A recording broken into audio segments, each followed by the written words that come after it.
मच्छी कढी केली आज हिरव्या मसाल्यामध्ये. त्यासाठी मी कोकोनट घेतलं, नारळ घेतलं ओलं, त्याला कापले, कांदा, धणा धणे मसाला, हिरवा मसाला, चिंच टाकली थोडीशी आणि लसूण. अख्ख्या मसाल्यामध्ये मी अख्खे धणे घेतले, जिरा घेतला, थोडी ती काळी मिरी घेतली तिखटपणासाठी आणि खसखस थोडीशी घेतली आणि हे सगळं वाटून घेतलं मिक्सरमध्ये मसाल्यासाठी. इथे दुसरीकडे मी मच्छी फ्राय करण्यासाठी मांदेली मच्छी, त्याच्यामध्ये मी आपले मसाले,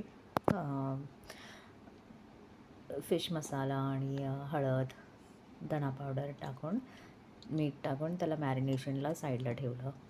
आता टोप घेतला, टोपामध्ये कांदा चिरून टाकला आणि आता तो जो मसाला रेडी केलेला आपण, तो मसाला मी त्यात टाकणार आहे.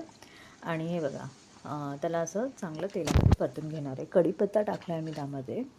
आणि आता मसाला आपला सगळा कच्चा होता, तर ते कच्चापणा जाण्यासाठी मला त्याला व्यवस्थित असं भाजून घ्यावं लागलं तेलामध्ये. नाही तर मग खाताना ना तो कच्चेपणा असा जेवताना जाणवतो तो कांद्यामध्ये वगैरे. तर ते चांगलं भाजून घेतलं.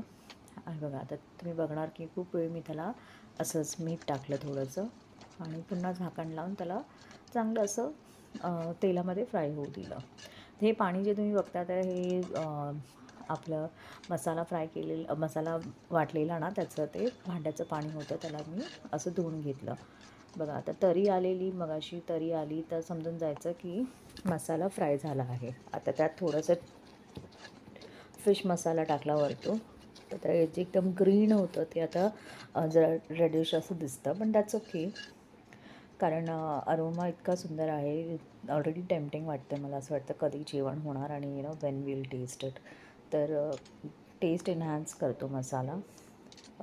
आता बघायला चांगलं बॉईल आली, तर आता ती जी मांदेली साईडला ठेवलेली, म्हणजे कोणती जी प्लेन आहे ना, मॅरिनेशनवाली नाही, वेगळी, ती त्यात टाकली मी.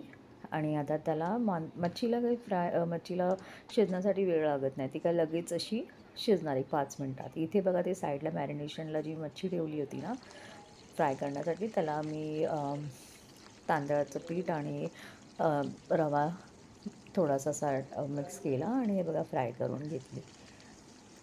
झालं आता एकदम मस्त हेल्दी. आणि फिश म्हटलं की omega 3, it's very good for skin. And हां, रेडी आहे मच्छी.